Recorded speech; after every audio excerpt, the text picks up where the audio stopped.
కృపామయుడా నా యేసయ్యా,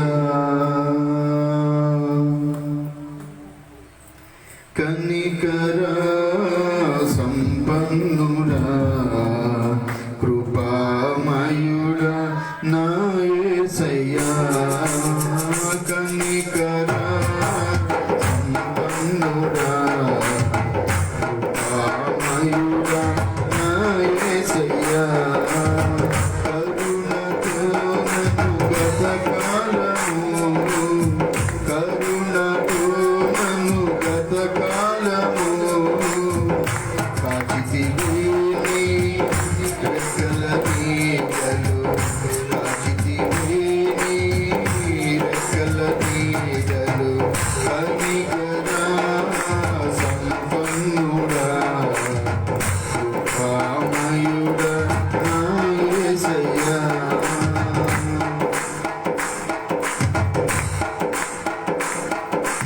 ఎడారిలో వల ఎండిన బ్రతుకును జీవజలముల ఊటగమలచి,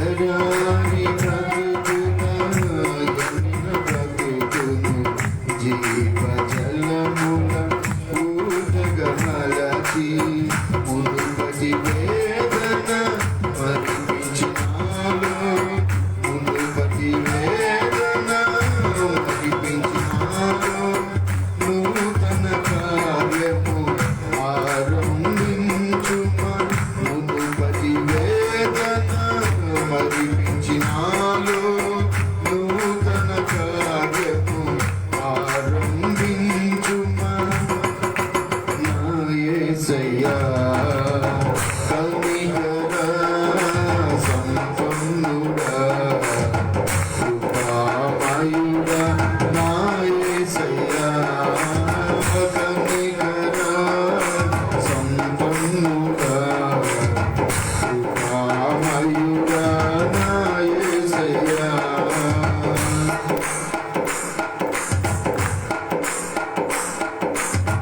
పగలు మేఘ స్తంభమై రాత్రి అగ్ని స్తంభమై రాని నా జీవిత యాత్రలో,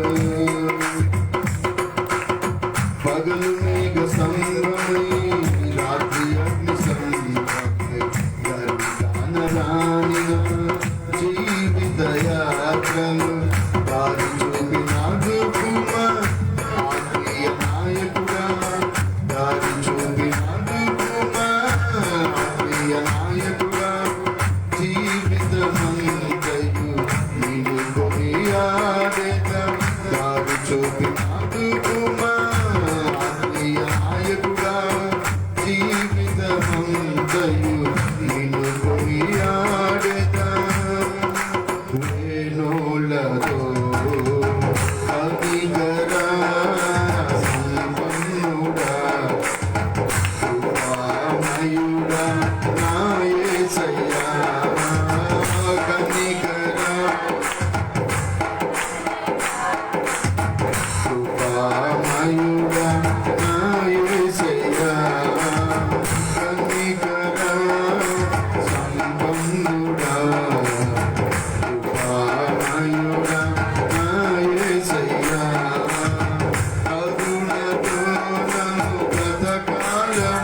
కనికర సంపన్నుడా కృపామయుడా నా యేసయ్యా.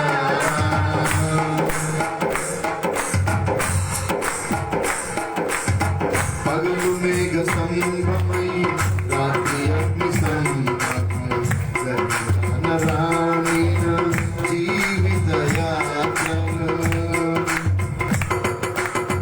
పగలు మేఘ సంభమై రాత్రి అగ్ని సంభమై గగనరాణిన జీవిత యాత్రలు. దారి చూపి అడుగుమా ఆత్మీయ నాయకుడా, దారి చూపి అడుగుమా ఆత్మీయ నాయకుడా. జీవితమంతయు నిన్ను కొనియాడెద, దారి చూపి అడుగుమా ఆత్మీయ నాయకుడా. జీవితమంతయు నిన్ను కొనియాడెద. వేణోళ్ళతో కనికర సంపన్నుడా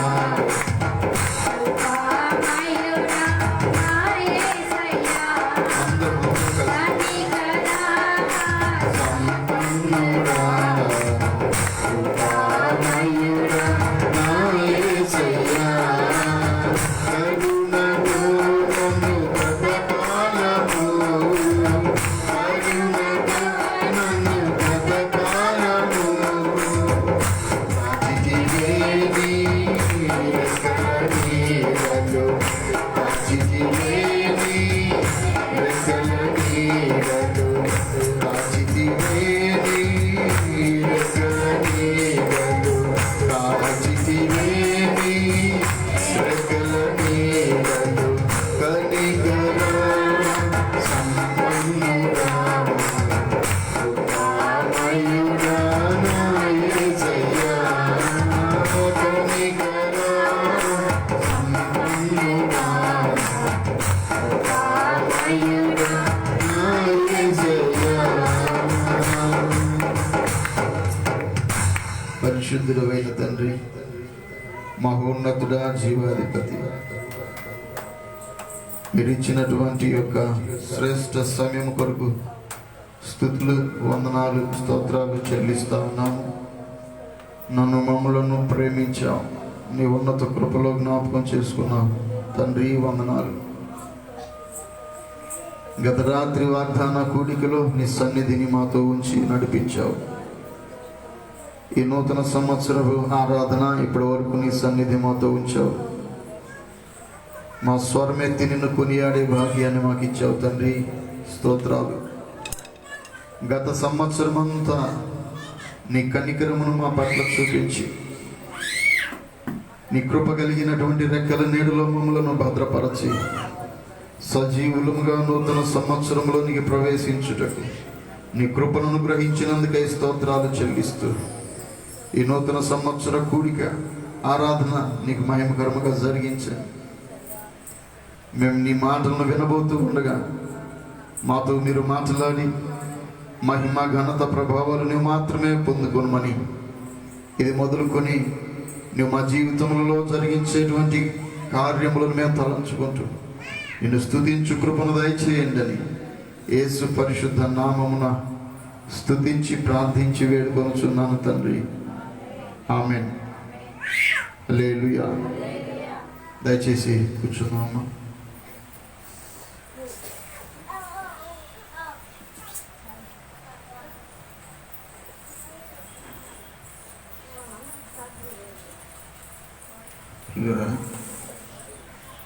దేవుని యొక్క మహాకృపను బట్టి ఈ నూతన సంవత్సరంలో మొట్టమొదటి దినమున ఈ రీతిగా మనందరం కూడా ప్రభు సన్నిధిలో చేరడానికి, ఇప్పటి వరకు ఆయనను కీర్తించడానికి ప్రభు మనకి సహాయం చేసి ఉన్నారు. కొద్ది మాటలు మనం విందాం, క్లుప్తంగానే ఈ యొక్క భాగాన్ని ముగించుకుందాం. తర్వాత మనం అందరం కలిసి ప్రేమ విందులో పాల్గొంటాం. ఈ సంవత్సరానికి ఇది మొదటి దినం, అంతేనండి? మొదటి రోజు అనేది దేవుడు ఇక ముందున్నటువంటి దినాలలో మన పట్ల ఎలాంటి కార్యాలు జరిగించబోతూ ఉన్నాడు, ఇది మొదలుకొని ఆయన మన జీవితంలో ఎలాంటి కార్యము జరిగించబోతూ ఉన్నాడు అని దేవుని వాక్యముల నుండి మనం చూసుకొని క్లుప్తంగానే ముగించుకున్నాం. దేవుని వాక్యంలో ఉన్నది కాబట్టి అది ఖచ్చితంగా మన జీవితంలో జరిగిద్దా అంటే అది మన హృదయ స్థితిని బట్టి ఉంటుంది. నేను తరచుగా చెప్తూ ఉంటాను, దేవుడు నీకు వాగ్దానం ఇచ్చిన, స్వయంగా దేవుడే నీతో మాట్లాడి నీకు వాగ్దానం ఇచ్చిన దాని నెరవేర్పు నీ ఆత్మీయ స్థితిని బట్టే ఉంటుంది. వాగ్దానం పొందుకోవటం సులభమే, దేవుని ఆత్మను పొందుకోవటం సులభమే. అడగకుండానే ఆత్మాభిషేకాన్ని పొందుకున్నటువంటి భక్తులు బైబిల్ గ్రంథంలో ఎంతోమంది ఉన్నారు. కానీ ఆ తర్వాత వాళ్ళు పొందుకున్నటువంటి ఆ అభిషేకాన్ని వాళ్ళు పోగొట్టుకున్నారు. వాళ్ళు పొందుకున్న ఆశీర్వాదాన్ని వాళ్ళు పోగొట్టుకున్నారు వాళ్ళ యొక్క ఆత్మీయ జీవితాన్ని బట్టి. కాబట్టి దేవుని సంకల్పం అయితే మనకు మేలు జరగాలి అనేది, అది మేలుకరముగా మలుచుకుంటామా లేదంటే దాన్ని ఎలాగ మలుచుకుంటాం అనేది అది మన స్థితిని బట్టి ఆధారపడి ఉంటుంది. కాబట్టి ఈరోజు ప్రభు మన జీవితంలో మనతో ఏం మాట్లాడబోతా ఉన్నాడు అనేటువంటి విషయాన్ని క్లుప్తంగా చూసుకున్నాం.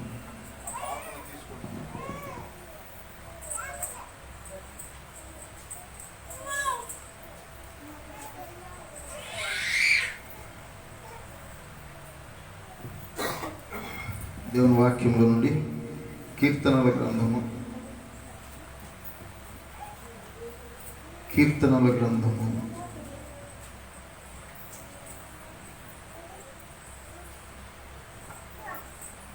ఇది మొదలుకొని ప్రభు మన జీవితాలలో ఎలాగ ఉండబోతూ ఉన్నాడు, భక్తులకు ఏం చెప్పాడు అనేది మనం చూసుకుంటే దాన్ని మన జీవితాలకు అన్వయించుకొని ప్రభువా నా జీవితంలో కూడా ఇలాగా జరిగించండి అని ప్రభుని మనం వేడుకుందాం.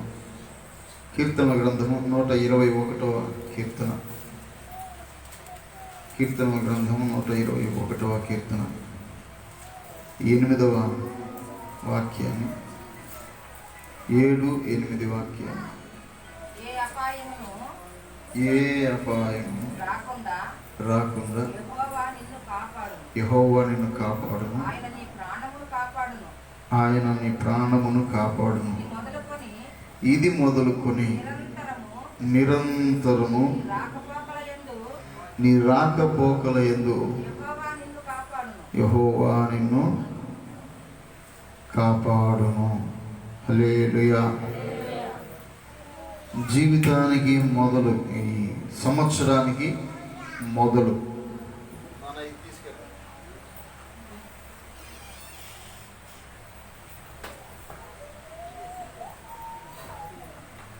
ఈ సంవత్సరానికి మొట్టమొదటి దినమైన ఈరోజు ప్రభు నీతో మాట్లాడుతున్నాడు. ఏమని అంటే, ఇది మొదలుకొని నీ రాకపోకలలో నిన్ను కాపాడుతాను. నీ రాకపోకలన్నింటిలో కూడా నేను నిన్ను కాపాడుతాను. ఈ ఎండ దెబ్బ తగలదు, ఎందుకంటే నీ కుడి ప్రక్కన నేను నేడుగా ఉంటాను. రానున్నటువంటి దినాలలో నేను నీకు తోడై ఉండి నీకు కాపుదల ఇస్తాను. నా కాపుదల ఎలా ఉంటుంది అంటే, ప్రభు మనకు అనుగ్రహించేటువంటి కాపుదల ఎలా ఉంటుంది అంటే, ఆయన మనకు నీడగా మనలను అంటిపెట్టుకొని ఉంటాడు. నీడలాగా అంటిపెట్టుకొని ఉంటాడు. మరో సందర్భంలో అంటాడు, చెట్టుకు మంచు ఎలా ఉంటుందో నేను అలాగా అతనికి ఉంటాను అని చెప్పాడు.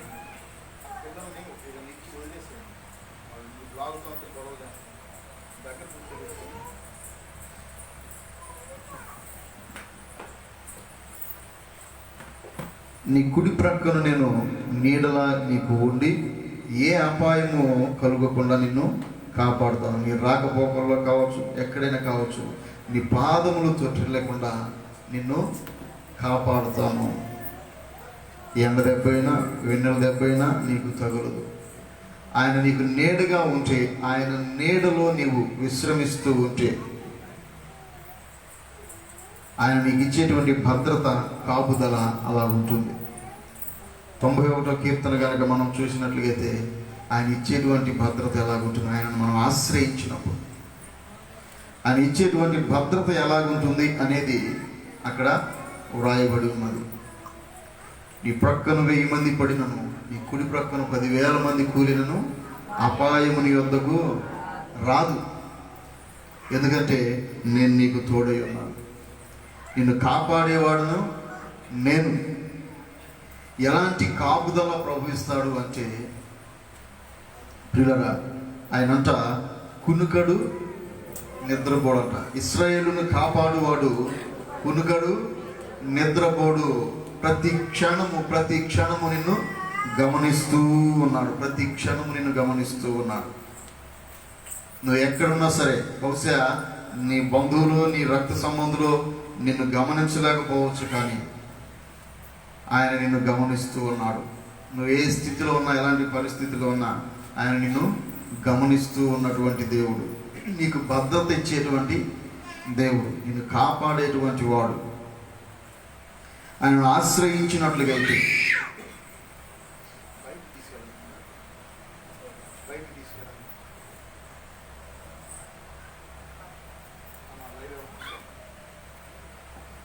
ఇక్కడ జరిగేది లైవ్ వెళ్ళిపోతాం, ప్రపంచం మొత్తం చూస్తారు.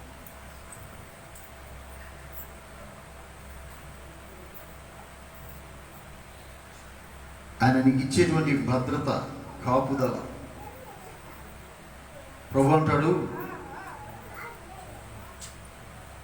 నీవు ఆయనను ఆశ్రయించి ఆయనను నమ్ముకున్నట్లుగా అయితే, ఆయన సహాయాన్ని నీవు కోరుకున్నట్లుగా, ఇది మొదలుకొని నీవు ప్రభు సన్నిధిలో మోకరించినటువంటి ఈ దినం మొదలుకొని, ఇది మొదలుకొని ఆయన నిన్ను కాపాడుతాడంట.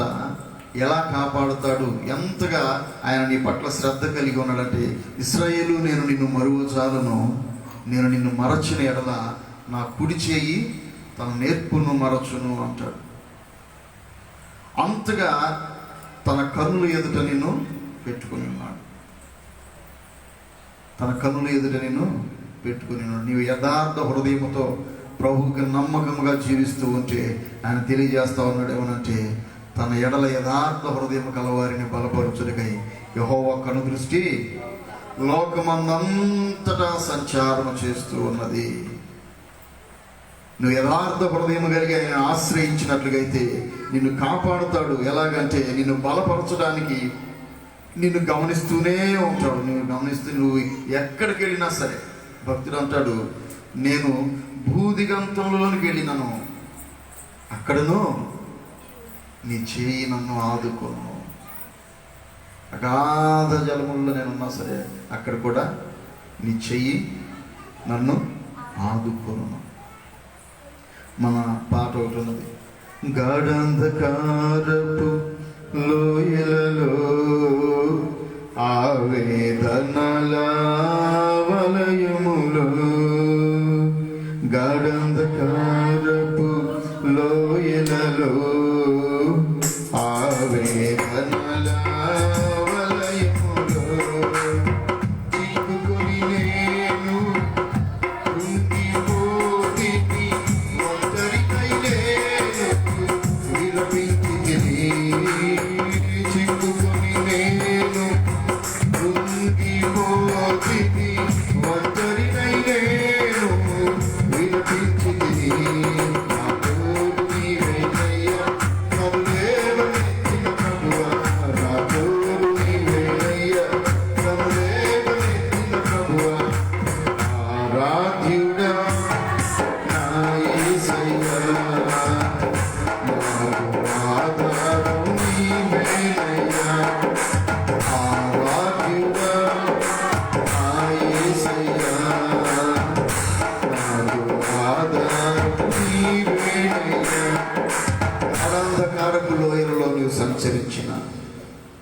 అపాయం నీకు కలుగదు. నిన్ను లేవనెత్తుతాడు, నిన్ను కాపాడుతాడు.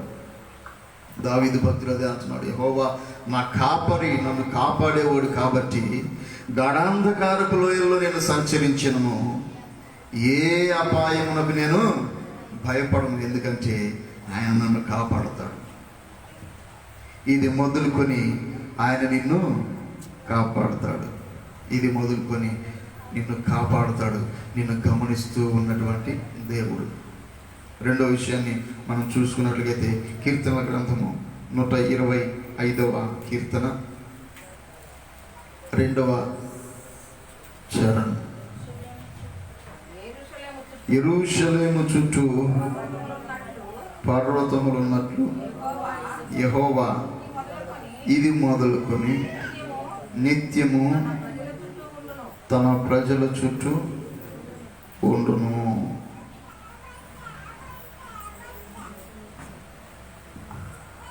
వీళ్ళరా ప్రభు తెలియజేస్తా ఉన్నాడు,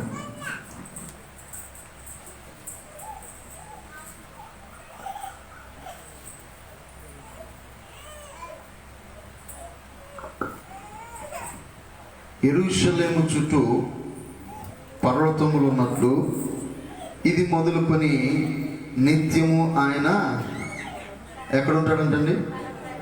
మన చుట్టూ ఉండి మనల్ని సంరక్షిస్తూ ఉంటాడు. అపాయము కలుగకుండా సంరక్షణ. ఒక తల్లి తన బిడ్డను, ఒక తండ్రి తన బిడ్డను ఎలాగ సంరక్షించుకుంటారో అపాయము రాకుండా, వాళ్ళకి కావలసినవన్నీ కూడా వాళ్ళకి అందిస్తూ, ఎలాగైతే ఒక తల్లిదండ్రులు బిడ్డలను సంరక్షించుకుంటారో ప్రభు సెలవిస్తూ ఉన్నాడు, యెరూషలేము చుట్టూ పర్వతములు ఉన్నట్లుగా నేను వారి చుట్టూ ఉండి వారిని సంరక్షిస్తాను, వారిని సంరక్షిస్తాను అంటున్నాడు ప్రభు.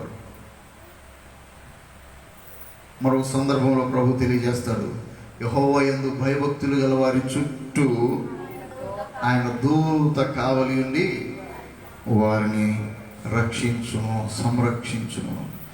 నువ్వు దేవుని యందు భయభక్తులు కలిగి ఉంటే, నువ్వు దేవుని యందు యథార్థ హృదయం కలిగి ఆయన యందు భయభక్తులు కలిగి ఉంటే ఆయన నీ చుట్టూ భద్రతా వలయాన్ని అనుగ్రహిస్తాడు.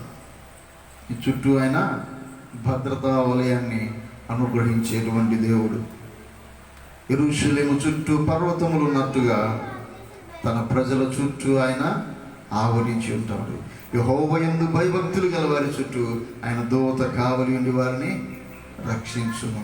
యోబు యథార్థ హృదయం కలిగి దేవుని యందు భయభక్తులు కలిగిన వాడు కాబట్టి యోబుకు కలిగినటువంటి యోబు కుటుంబానికి, యోబుకు కలిగిన సమస్తానికి దేవుడు ఏం చేశాడంటండి?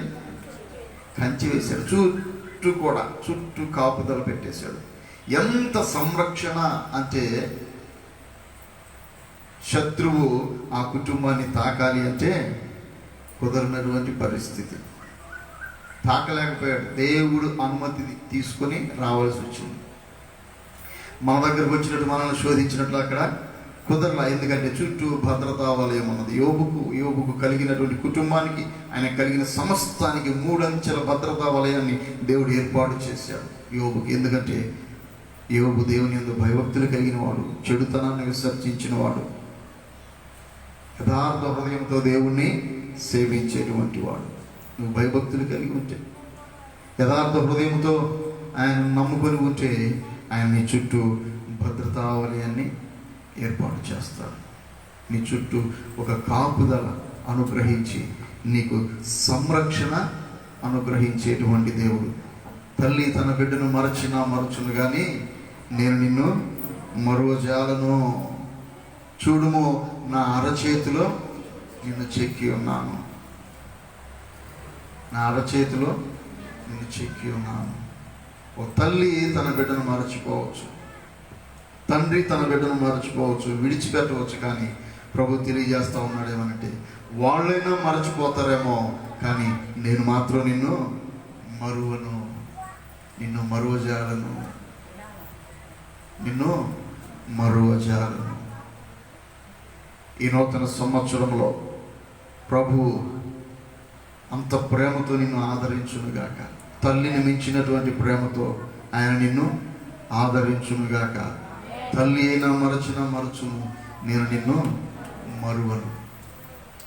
తల్లి మరచిన మరువని ప్రేమ, తరాలు మారినా తరగని ప్రేమ. తల్లి మరచిన మరువని ప్రేమ, తరాలు మారినా తరగని ప్రేమ. తన చేతులలో నన్ను చెక్కుకున్న ప్రేమ, తన కౌగిలిలో నన్ను దాచుకున్న ప్రేమ. తన చేతులలో నన్ను చెక్కుకున్న ప్రేమ, తన కౌగిలిలో నన్ను దాచుకున్న ప్రేమ. శాశ్వత ప్రేమ, అత్యున్నత ప్రేమ, మారని ప్రేమ, నా యేసు ప్రేమ. శాశ్వత ప్రేమ, అత్యున్నత ప్రేమ, మారని ప్రేమ, నా యేసు ప్రేమ. అమ్మ ప్రేమ కన్నా కమ్మనైనది, నాన్న ప్రేమ కన్నా నిన్నయైనది. అమ్మ ప్రేమ కన్నా కమ్మనైనది, నాన్న ప్రేమ కన్నా. ధరణిలో ఎవ్వరు చూపలేనిది, తన ప్రాణము నాకై ధారపోసినది. ధరణిలో ఎవ్వరు చూపలేనిది, తన ప్రాణము నాకై ధారపోసినది. శాశ్వత ప్రేమ, అత్యున్నత ప్రేమ, మారని ప్రేమ, నా యేసు ప్రేమ. అమ్మ ప్రేమ కన్నా కమ్మనైనది, నాన్న ప్రేమ కన్నా మిన్నైనది. హల్లెలూయా. అమ్మ కంటే మిన్నగా ప్రేమించినటువంటి దేవుడు. ఒక తల్లి లేకపోతే ఒక తండ్రి తన బిడ్డను ఎలాగ సంరక్షించుకుంటారో అలాగ సంరక్షించేటువంటి దేవుడు. ఆయన చెప్తా ఉన్నాడు, ఇది మొదలుకొని ఈ సంవత్సరం అంతా కూడా నా కృప నిన్ను సంరక్షించును. యెరూషలేము చుట్టూ పర్వతములు ఉన్నట్టుగా నేను నీ చుట్టూ ఆవరించి ఉన్నాను. అపాయము నీ వద్దకు రాదు. నా సంరక్షణ, నా భద్రతా వలయము నీకు అనుగ్రహించి ఉన్నానని ప్రభు ఈ సమయంలో తెలియచేస్తూ ఉన్నాడు. మరొక విషయాన్ని మనం చూసుకున్నాం, త్వరగా క్లుప్తంగా మనం ముగించుకున్నాం. యెషయా గ్రంథము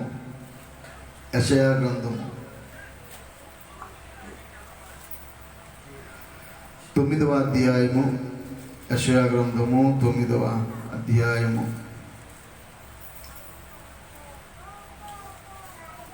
7వ వాక్యం చూడండి. ఇది మొదలుకొని, ఈ రోజు మొదలుకొని మితి లేకుండా దానికి వృద్ధియు క్షేమమును కలుగునట్లు సర్వకాలము దావీదు సింహాసనమును నియమించును. చాలండి.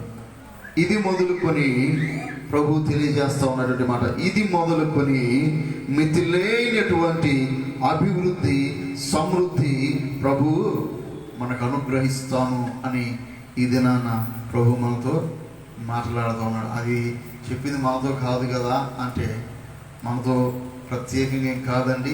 బైబిల్ ద్వారానే, దేవుని వాక్యం ద్వారానే ప్రభు మాట్లాడతాడు. దాని యొక్క నెరవేర్పు అనేది మన జీవితాల మీదనే ఆధారపడి ఉంటుంది. ప్రభు తెలియజేస్తున్నాడు, ఇది మొదలుకొని మితిలేని అభివృద్ధిని నేను దానికి అనుగ్రహిస్తాను, నేను మీకు అనుగ్రహిస్తాను.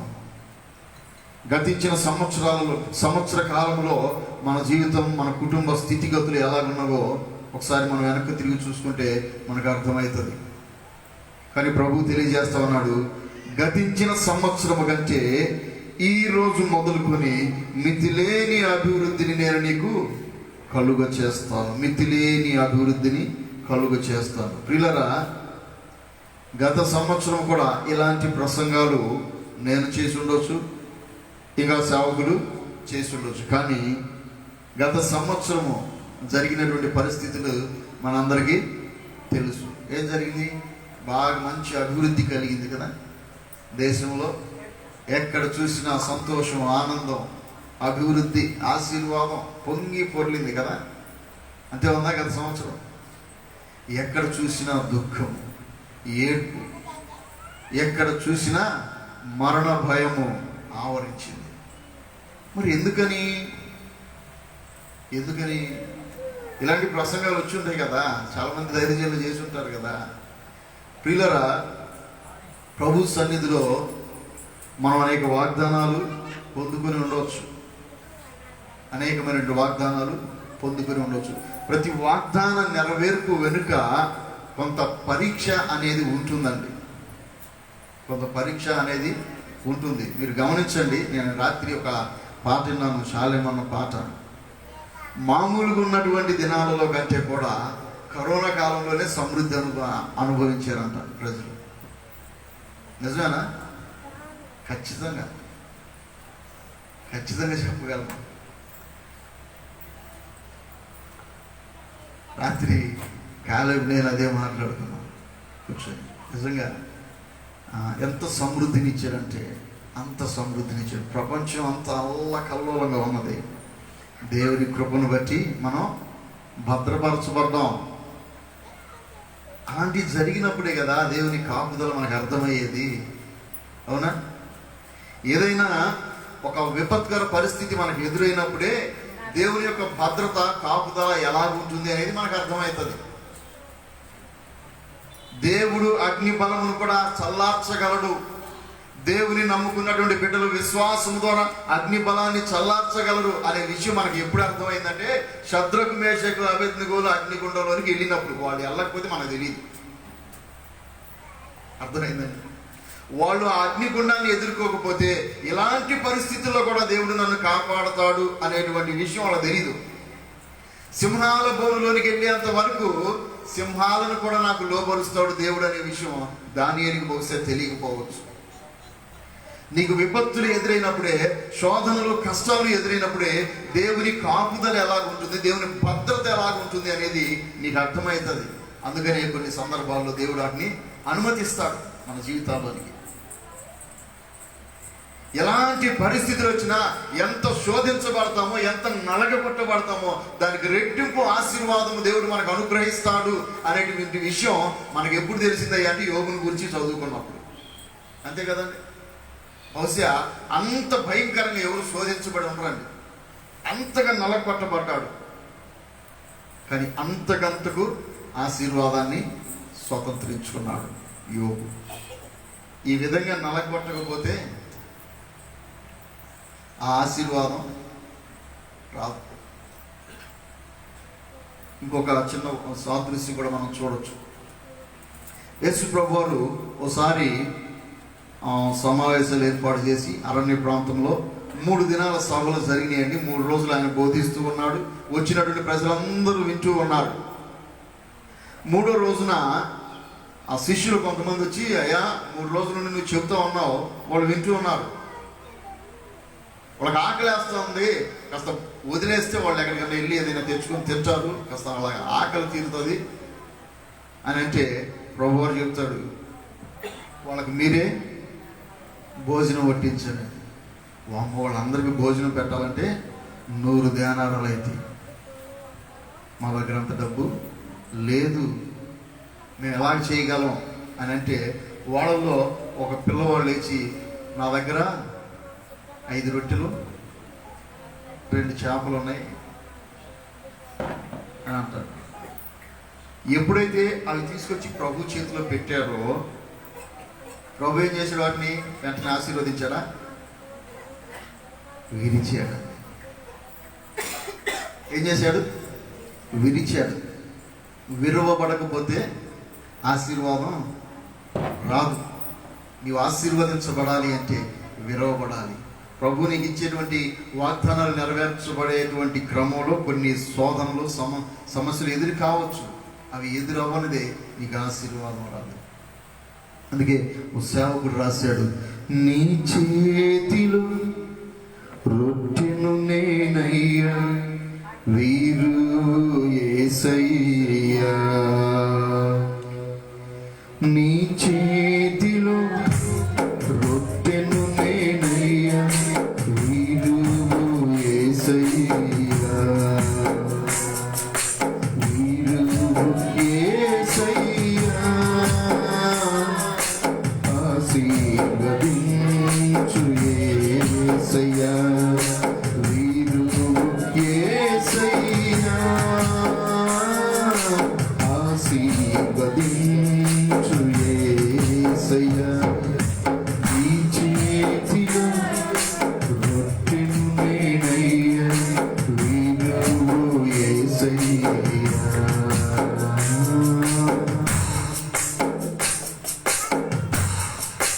హల్లెలూయా.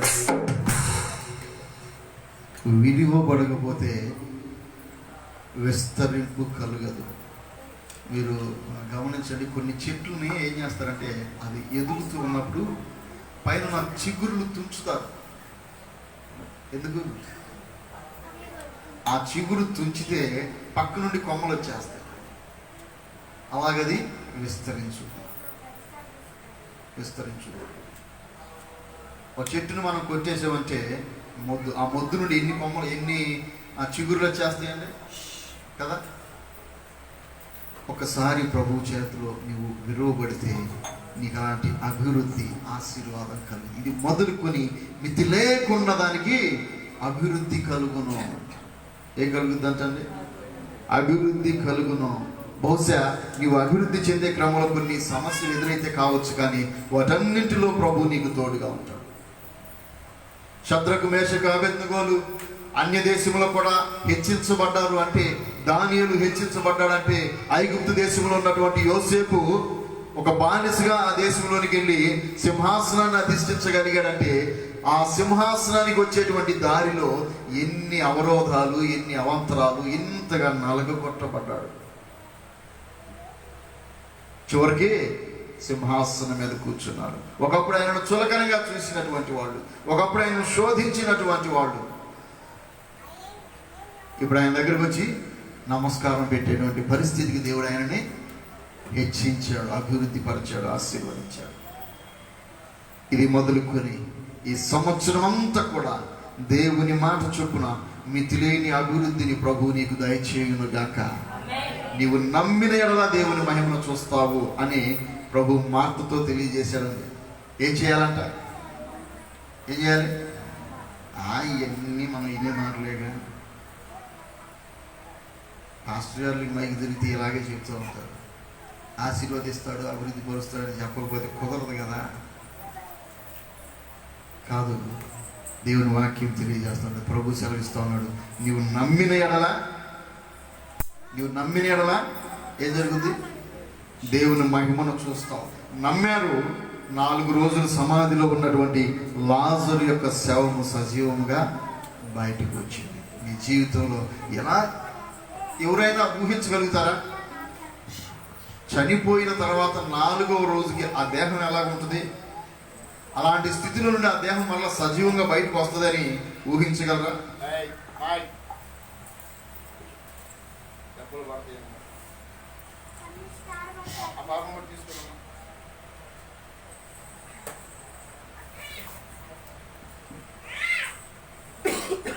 నీవు నమ్మిన ఎడల దేవుని మహిమను చూస్తావు.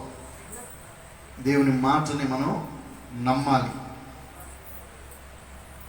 ప్రభువారు తెలియజేస్తూ ఉన్నారు, మీరు ప్రార్థన చేయనప్పుడు వేటిని అడుగుతారో అవి పొంది ఉన్నాము అని నమ్మండి అంటున్నాడు. ఏమని నమ్మాలి? పొందుతాము, దేవుడు సహాయం చేస్తాడని కాదంట, దేవుడు ఇచ్చేసాడని నమ్మాలంట. అప్పుడే దేవుని యొక్క మాట మన జీవితాల్లో నెరవేరుతుంది. ఇది మొదలుకొని మితి లేనిటువంటి అభివృద్ధిని ప్రభు మనకి దయచేయునుగాక. క్షేమాన్ని దేవుడు దయచేయునుగాక. హల్లెలూయా. మరొక మాట మనం చూసుకుందామండి. హగ్గయి గ్రంథము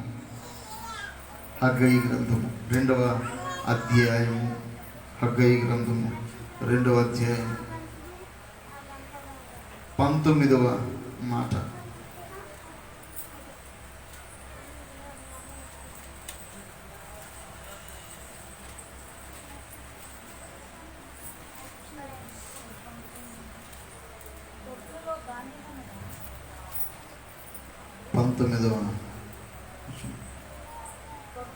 కొట్లలో ధాన్యమున్నదా?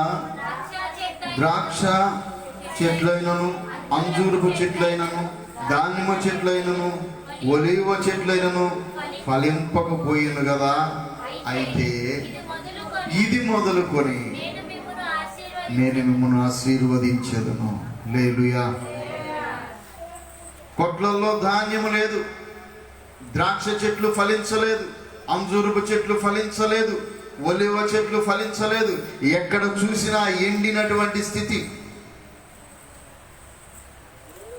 ఎడారి దారిలాగా ఎండిపోయినటువంటి పరిస్థితి, ఎక్కడ నీటి చుక్క కనబడినటువంటి ఎండిపోయినటువంటి స్థితి ఇప్పటి వరకు నువ్వు ఎదుర్కొన్నావేమో. ప్రభు తెలియజేస్తా ఉన్నాడు, ఇది మొదలుకొని నిన్ను ఆశీర్వదిస్తాను.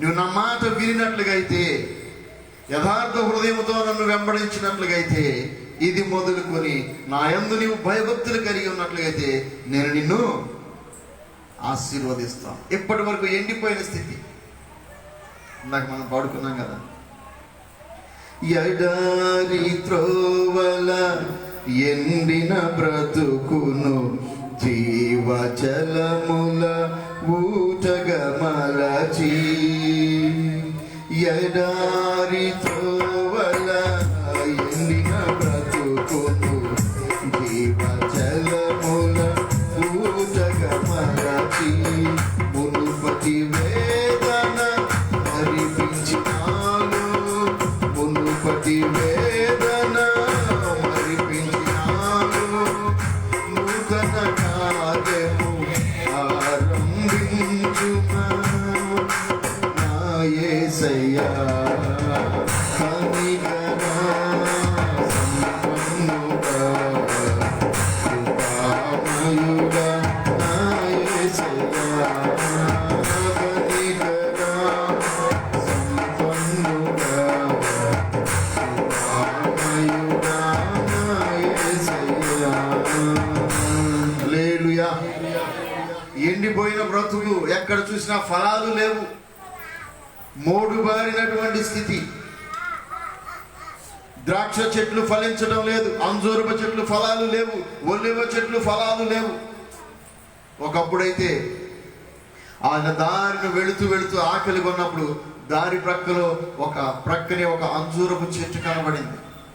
ఆకలితో దాని దగ్గరికి వెళ్తే ఒక్క ఫలం కూడా లేదంటండి, ఫలాలు లేవు. దానిని చూసి ప్రభువారు తెలియజేశారేమనంటే, ఇది మొదలుకొని నీవు ఎన్నటికి నీ ఫలింపకుందువుగాక అన్నాడు. ఆ క్షణంలోనే అది ఎండిపోయింది. కానీ ఈ మధ్యాహ్న కాల సమయంలో ప్రభు నీతో తెలియజేస్తా ఉన్నటువంటి విషయం ఏంటంటే, ఇంతకు ముందు ఫలాలు లేవు, ఇంతకు ముందు మోడు బారినటువంటి స్థితి, కానీ ఇది మొదలుకొని నీవు ఫలిస్తావు, ఇది మొదలుకొని నీవు ఆశీర్వదించబడతావు. నీవు ఆశీర్వదించబడటమే కాదు కానీ ఆశీర్వాదకరముగా మార్చబడతావు. ఇది మొదలుకొని నేను నిన్ను ఆశీర్వదించదును అని ప్రభు తెలియజేస్తా ఉన్నాడు. మనం చేయాల్సిన పని ఏంటండి?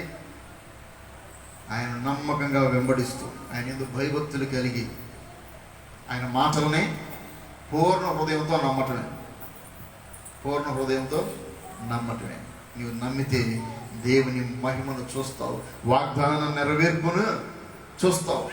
యాకోబు పద్దనరాము బయలుదేరి వెళుతూ ఒక ప్రార్థన చేశాడు, ప్రభా నేను వెళ్ళు ప్రతి స్థలంలో నీవు నాకు తోడుగా ఉండి నాకు అన్న వస్త్రములను ఇచ్చి మరలా క్షేమముగా తిరిగి నా తండ్రి ఇంటికి కనుక నువ్వు నన్ను తీసుకొస్తే నేను స్తంభముగా నిలిపిన ఈ రాయి దేవుని మందిరం అనబడిద్ది. నీవు నాకు అనుగ్రహించినటువంటి సమస్తంలో నేను నీకు 10వ వంతు చెల్లిస్తాను. నీవు నాకు దేవుడిగా ఉంటావు. ఇక నేను ఎవరిని ఆరాధించను, నిన్నే ఆరాధిస్తాను. తిరిగి వచ్చేటప్పుడు ప్రార్థన చేస్తా ఉన్నాడండి. ప్రభువా, కేవలం చేతి కర్రతో యోర్దాను దాటి దరికి వచ్చాను. నేను నీ సన్నిధిలో ప్రార్థన చేశాను, నువ్వు నా ప్రార్థన విన్నావు. ఇప్పుడు నేను 2 సమూహాలుగా విస్తరించిపోయాను, అభివృద్ధి చెందాను, ఆశీర్వదించబడ్డాను. లాబాను కంటే అధికముగా యాకోబు ఆశీర్వదించబడ్డాడు. యాకోబును బట్టి లాబానుని ఆశీర్వదించాడు దేవుడు. లాబాను కంటే అధికంగా యాకోబును ఆశీర్వదించాడు. అబ్రహామును ఆశీర్వదించాడు దేవుడు. అబ్రహామును బట్టి ఎవరిని? లోతును ఆశీర్వదించాడు దేవుడు. ఇది మొదలుకొని నిన్ను ఆశీర్వదిస్తాను అంటున్నాడు ప్రభు. నీవు ఆశీర్వదించబడితే నువ్వు ఇతరులకు ఆశీర్వాదకరముగా ఉంటావు. ప్రభు తెలియజేస్తా ఉన్నటువంటి మాట. ఇది మొదలుకొని నేను నిన్ను ఆశీర్వదించను. నమ్ముతామండి? నువ్వు నమ్మటానికి ఇంకొక రూఢి అయినటువంటి మాట ఇంకొకటి తెలియజేస్తా ఉన్నాడు. చూడండి, నిన్న మనం చదువుకున్నటువంటి యెషయా గ్రంథం 9వ అధ్యాయంలోని ఒక మాటను ముగించుకుందాం. యెషయా గ్రంథము 9వ అధ్యాయము 7వ వచనం, చివరి భాగం చదవండి.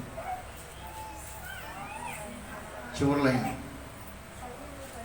సైన్యములకు అధిపత్యకు యెహోవా ఆసక్తి కలిగి దీనిని నెరవేర్చును. హల్లెలూయా. ఇప్పటి వరకు నీ విన్నటువంటి మాటలు ఆయనే నీ జీవితంలో ఆసక్తి కలిగి నెరవేర్చునుగాక, నిన్ను అధికముగా ఆశీర్వదించునుగాక, నిన్ను భద్రపరచునుగాక, నీకు సంరక్షణను అనుగ్రహించునుగాక, నీకు క్షేమాన్ని దయచేయునుగాక. వీటన్నిటినీ దేవుడే ఆసక్తి కలిగి నెరవేర్చునుగాక. హల్లెలూయా. ప్రార్థన చేసుకుందామండి. ప్రార్థన చేసుకుందాం. దేవుడి కొద్ది మాటలు దీవించునుగాక. ప్రార్థన చేసుకుందాం. పరిశుద్ధుడైన తండ్రి, మహోన్నతుడా, జీవాధిపతి, మీరు ఇచ్చినటువంటి ఈ యొక్క శ్రేష్ఠ సమయము సన్నిధిని బట్టి నీకు స్తుతులు, వందనాలు, స్తోత్రాలు చెల్లిస్తా ఉన్నాము. మా జీవితాలలో మీరు జరిగించిన ప్రతి కార్యమును బట్టి స్తోత్రాలు చెల్లిస్తూ ఉన్నాము. నాయనా, ఈ మధ్యాహ్న సమయంలో నీవు మాకు తెలియచేసావు. ఇది మొదలుకొని నీకు కాపుదలను ఇస్తాను, ఇది మొదలుకొని నీకు సంరక్షణను ఇస్తాను, ఇది మొదలుకొని నీకు అభివృద్ధిని ఇస్తాను, ఇది మొదలుకొని నీకు క్షేమాన్ని ఇస్తాను, ఇది మొదలుకొని నిన్ను ఆశీర్వదిస్తాను. వీటన్నింటినీ నేనే ఆసక్తి కలిగి నెరవేరుస్తాను అని ఈ మధ్యాహ్న కాల సమయంలో మాట ఇచ్చిన దేవుడు అయిన నీవు నమ్మదగిన వాడవు. నీకు స్తోత్రాలు. నీ మాటలు యందు నమ్మిక ఉంచి నీ వాగ్దానాలు పట్టుకొని గోజాడుతూ ఈ సంవత్సరాన్ని ఆశీర్వాదకరముగా మార్చుకోవడానికి నీ కృపా సన్నిధిని మాకు తోడై ఉన్న దయచేసి నీ నామాన్ని ఘనపరుచుకునండి. మా ప్రభును రక్షకుడును అయిన యేసు శక్తి కలిగిన నామమున స్తుతించి ప్రార్థించి వేడుకొనుచున్నాము తండ్రి. ఆమేన్. హల్లెలూయా, హల్లెలూయా, హల్లెలూయా. మన తండ్రి అయిన దేవుని ప్రేమ, మన రక్షకుడైన యేసుక్రీస్తు కృప, ఆదరణకర్త అయిన పరిశుద్ధాత్మ యొక్క సన్నిధి, సహాయ సహవాసం అందరికీ తోడైంది. దేవుని వాగ్దానాల పట్ల నమ్మిక కలిగి ఆయనకు నమ్మకస్తులమై జీవించుటకు, ఆయన వాగ్దాన నెరవేర్పును మన జీవితాలలో అనుభవించుటకు ప్రభు సహాయం చేసి మహిమ పొందునుగాక. ఆమేన్. ఆమేన్. అందరికీ వందనాలు.